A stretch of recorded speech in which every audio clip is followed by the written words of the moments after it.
يصلون على النبي يا أيها الذين آمنوا صلوا عليه وسلموا تسليما الصلاة والسلام عليك يا سيدي يا رسول الله وعلى آلك وأصحابك يا سيدي يا حبيب الله الصلاة والسلام عليك يا سيدي يا نور الله وعلى آلك وأصحابك يا سيدي يا خاتم النبيين اور تیرے بیاباں کی ہوا تجھ کو گوارا اس دشت سے بہتر نہ دلی نہ بخارا غیرت بڑی چیز ہے جہان تگودوں میں پہناتی ہے درویش کو تاج سر دارا جس سمت میں چاہے صفت سیل رواں چل وادی ہماری وہ صحرا بھی ہمارا جناب شرف حاصل رکھتے ہیں اور ملک میں تین بار وزارت عظمیٰ کے جناب وہ مزے لوٹ چکے ہیں اور جن کی اولادیں آج یہودیوں کے پاس تربیت کر رہی ہیں اور جنہوں نے ملک کے اندر صرف گیندے اور بلے مار کر اپنا نام کما کر پھر وزارت عظمیٰ کی سیٹیں حاصل کر کے وہ سمجھ رہے ہیں کہ ہم پاکستانی ہیں۔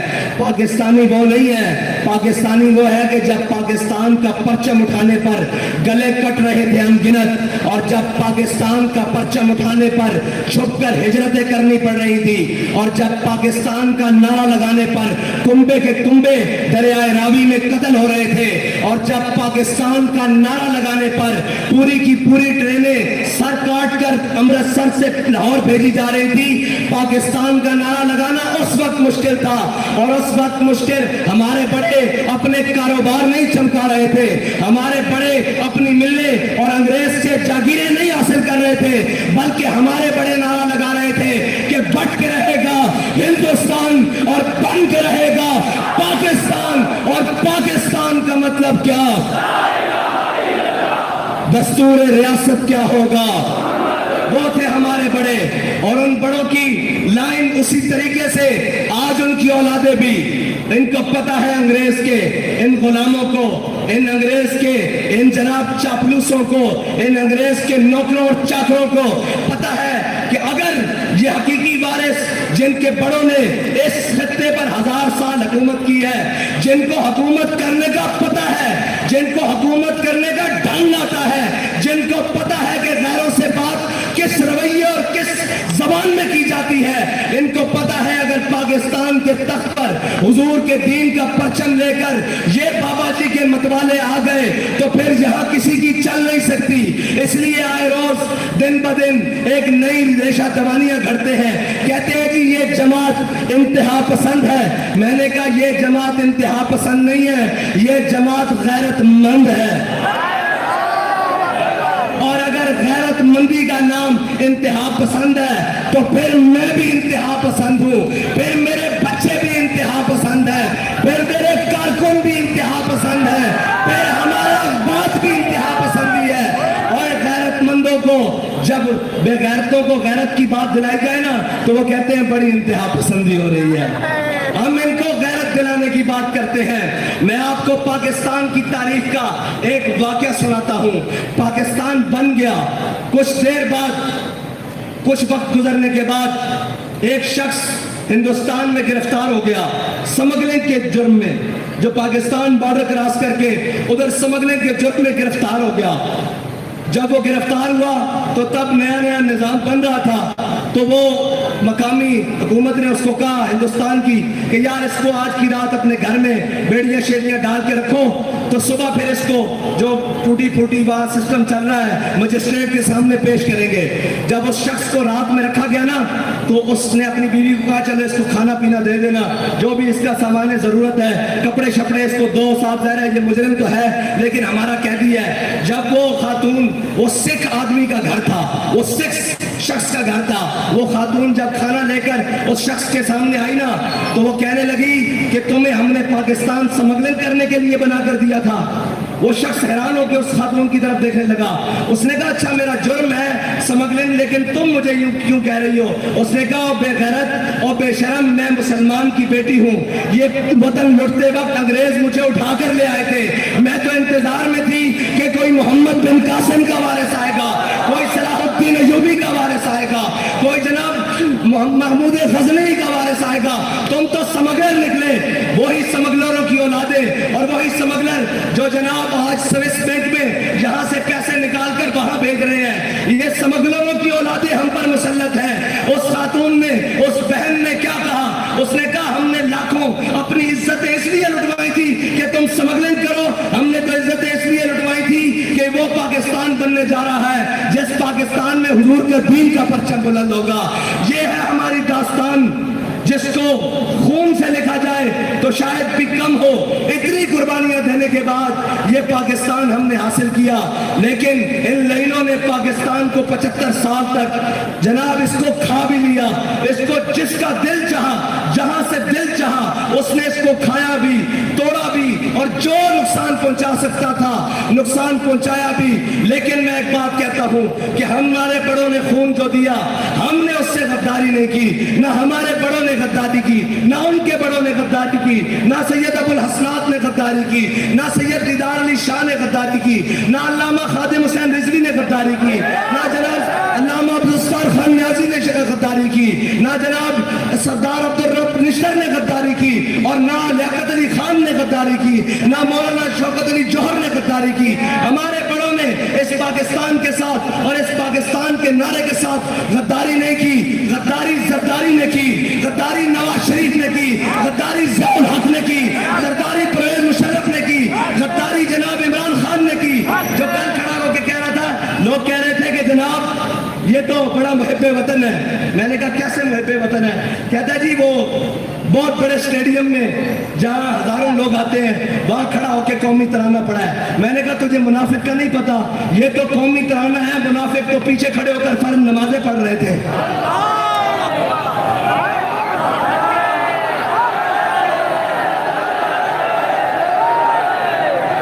منافقوں کی پہچان ہی یہ ہے. منافق تو پیچھے کھڑے ہو کر فرض نمازیں پڑھ رہے تھے، جمعے والے دن پہلے ممبر پہ کھڑے ہو جاتے تھے. یہ تو منافق کھڑا ہو کے ترانہ پڑھے گا نا، اس کا پردہ جو چاک ہو رہا ہے، اس نے ترانے پڑھنے ہیں. تو ترانے نہیں، تو جو ترانے لکھنے بھی شروع کر دے. ہمیں اس سے غرض نہیں ہے، ہمیں پتہ ہے تو منافق اعظم ہے. اور اب ڈیلے کرنے کے لیے ہمارے پاس خبریں موجود ہیں، کون کس سے ملنے کہاں کہاں جا رہا ہے.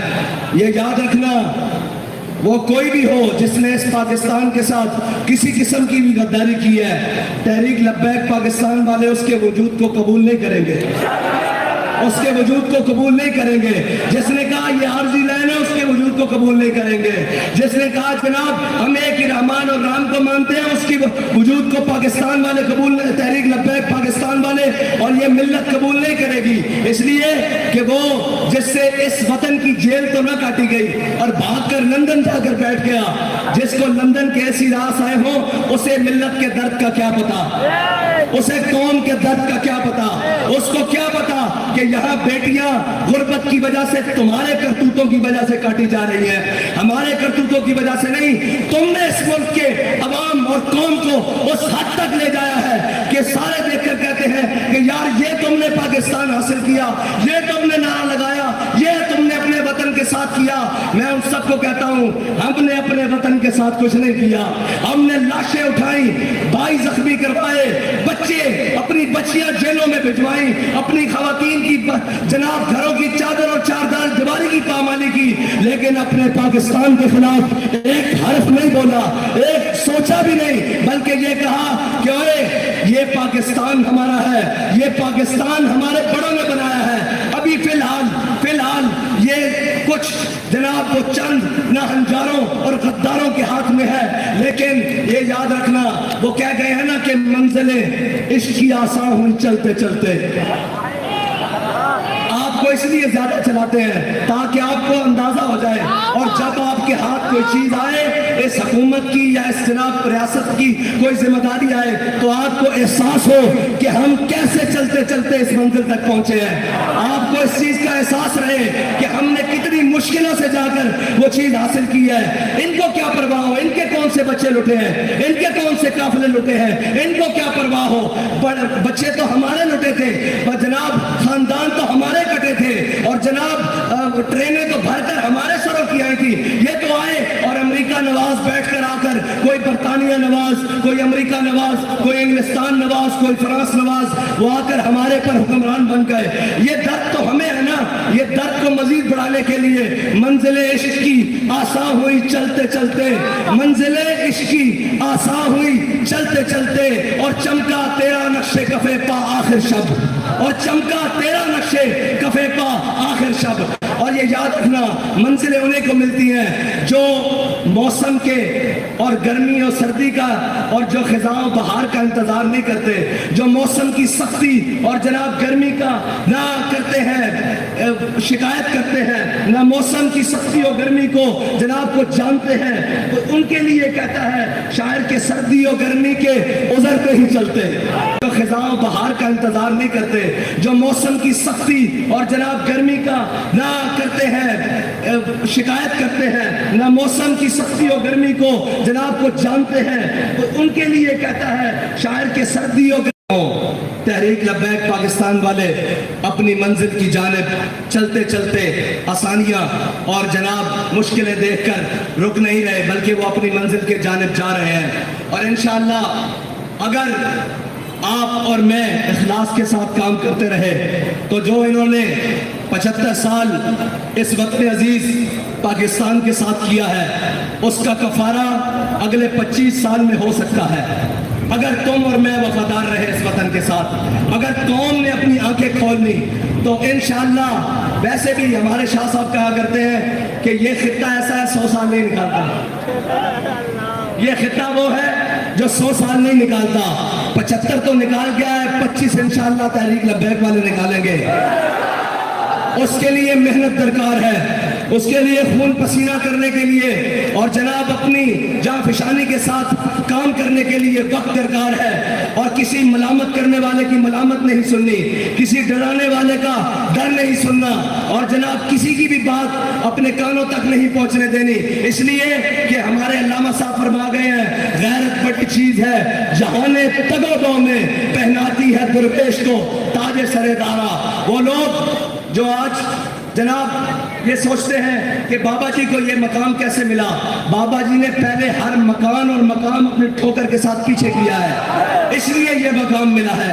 ہاں، رستے میں بڑے لوگ آتے ہیں خریداری کرنے کے لیے، بڑے لوگ آتے ہیں لالچیں دینے کے لیے، بڑے لوگ آتے ہیں رستے سے بھٹکانے کے لیے، اور بابا جی تو بتا گئے ہیں صوبے طیبہ کارواں بے کارواں۔ ہاں جی، ہماری منزل طیبہ کی گلی ہے اور طیبہ کا نگر ہے اور طیبہ کا نظام ہے، اور کسی منافق سے اور کسی جناب 2 نمبر کی باتوں میں آپ نے نہیں آنا، بلکہ اپنی منزل کی طرف مضبوطی سے قدم بڑھانے ہیں، اور ان کو بتانا ہے کہ یہ جو کہہ رہے تھے نا کہ جناب ہم امریکہ کے خلاف آزادی کی جنگ لڑ رہے ہیں، تم نے انگریز کے خلاف آزادی کی جنگ نہیں لڑی، تمہارے بڑوں نے انگریزوں سے جاگیریں لی، اور انگریزوں کے خلاف ہمارے بڑوں نے آزادی کی جنگ لڑی 1857 سے لے کے 1947 تک، اور وہ ایسی تاریخ رقم کی جسے انگریز آج بھی زخم چاٹتا ہے کہ وہ پگڑیوں والے، وہ جناب قلم سے خط لکھنے والے، وہ قلم سے فتویٰ لکھنے والے، وہ انگریز کہتا ہے میری حکومت کے درمیان اس برے صغیر کے اوپر جو سب سے بڑی رکاوٹ تھے وہ مدارس کے مولوی تھے، اس لیے وہ مدرسوں کے خلاف ہے۔ آج بھی جو دین کے خلاف بات کرے تو تم سمجھ لیا کرو کہ یہ اسی انگریز کی اولاد ہے جس کو ہم سے ڈر ہے، اور ہم سے ڈرنے والے یہ یاد رکھیں کہ ہمارے اندر کوئی تمہارے لیے نرمی نہیں ہے، اور ہمارے پاس نظریہ بڑا صاف ہے اور بڑی کھلی بات ہے، جو حضور کا غلام ہوگا وہ ہمارا امام ہوگا، لیکن جو ان سے بیگانہ ہوگا ہماری جوتی بھی اس سے مہنگی ہے، ہماری جوتی کے ساتھ لگنے والی خاک بھی اس سے مہنگی ہے انشاءاللہ۔ بس اتنی بات ہے کہ اپنے کارواں کو اور اپنے جذبے کو اسی طرح سلامت رکھتے ہوئے، اور سفر جتنا بھی طویل ہو جائے، تھک گئے ہو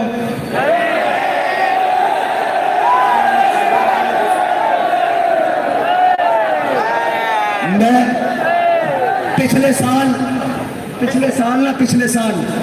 میں جیل میں تھا، تو یہیں اسی مقام پر تحریک لبیک کی ریلی پہنچی، تو انہوں نے پرچہ کاٹا تھا. میں آج پھر کہتا ہوں کاٹو پرچہ.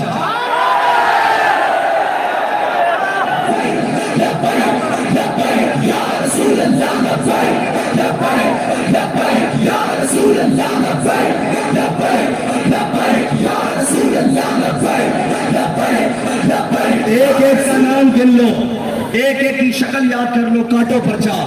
تم پرچہ کاٹو, پھر اس کا چرچا کرنا ہمارا کام ہے.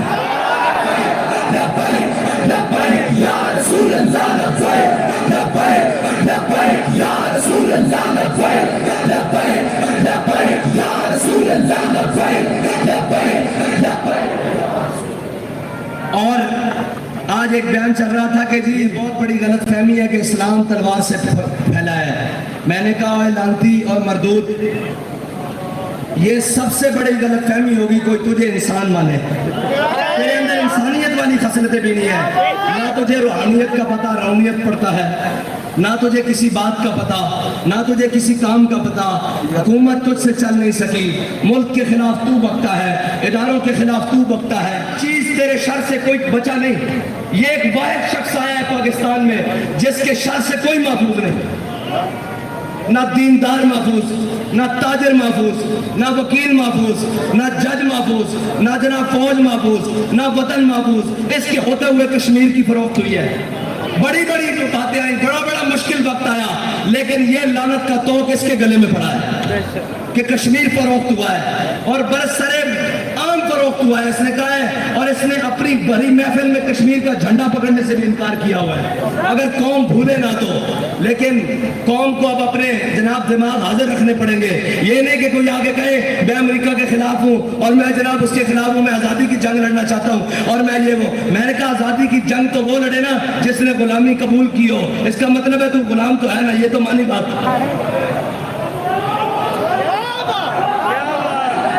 اس کا مطلب ہے تو نے 3.5 سال تو غلامی میں گزارے ہیں.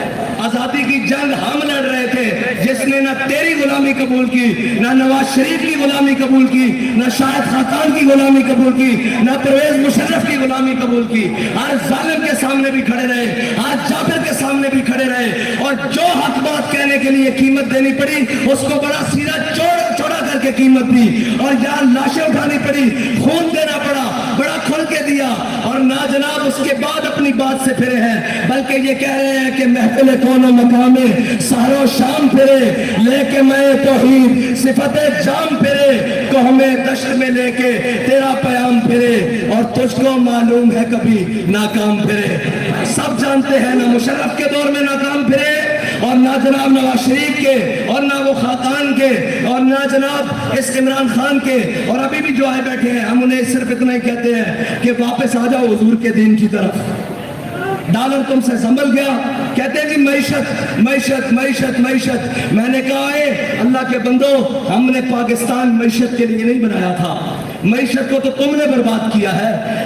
اور یاد رکھنا, جو بھوکا آدمی ہو نا, بھوکا آدمی غیرت مند ہو لیکن اس کو رات کو نیند بڑی سکون کی آتی ہے, لیکن بے غیرت ہو اور اس کے محلوں میں اور اس کے سوس بینک اکاؤنٹوں میں اگرچہ اربوں پڑے ہوں, اس کو کبھی سکون کی نیند اور سکون کا حیات میسر نہیں ہوتی.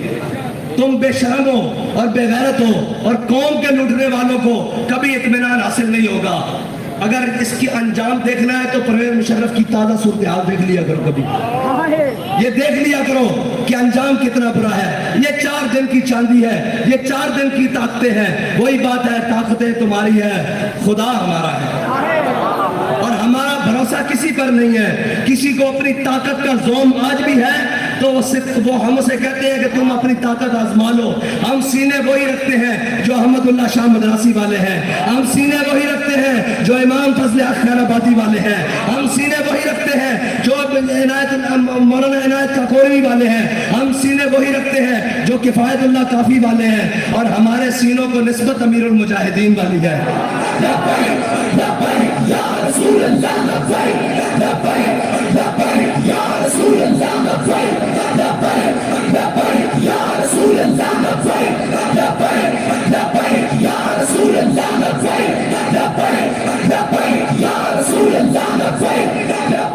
اور تم بہکا اس کو سکتے ہو جس کو اپنے ماضی کا کوئی پتہ نہ ہو, ہمارا ماضی بڑا درخشاں ہے، بڑا چمکتا ہوا ہے۔ وہ اگرچہ 1857 بھی ہو، وہ بہادر شاہ ظفر کی حکومت ہو، وہ مغلیہ دور ہو، ہمارا ہر ماضی چمکتا ہوا ہے، کیونکہ ہم نے کسی بھی ماضی میں ہمارے بڑوں نے کسی کے آگے سر نہیں جھکایا، وہ کوئی کتنا بھی بڑا طاقتور ہو۔ اور ہمارا انشاءاللہ مستقبل بھی اسی لیے چمکتا رہے گا کہ ہمارا راستہ بڑا صاف اور متعین ہے، ہمیں اپنی منزل کا پتہ ہے، ہمیں اپنے رستوں کی دشواریوں کی پہلے سے خبر ہے کہ ہم جن چیزوں کو لے کر چل رہے ہیں وہ ہاتھ پر کوئلے ہیں، اور جناب نیچے زمین پر انگارے بچھائے ہوئے ہیں انہوں نے، لیکن انشاءاللہ ہم نے تہیہ کیا ہوا ہے، منزلیں کیسی بھی دور ہو جائیں، رستے کیسے بھی سخت ہوں، حالات کتنے بھی گرم و سرد ہو جائیں، ہم نے حضور سے وفا کرنی ہے، ہم نے اس پاکستان کے اندر حضور کے نظام کو لے کر آنا ہے اور تاجدار ختم نبوت کا پرچم بلند کرنا ہے، اور انشاءاللہ حضور کے دین کا نعرہ لگانا ہے اور بڑا سینہ چوڑا کر کے لگانا ہے کہ لبیک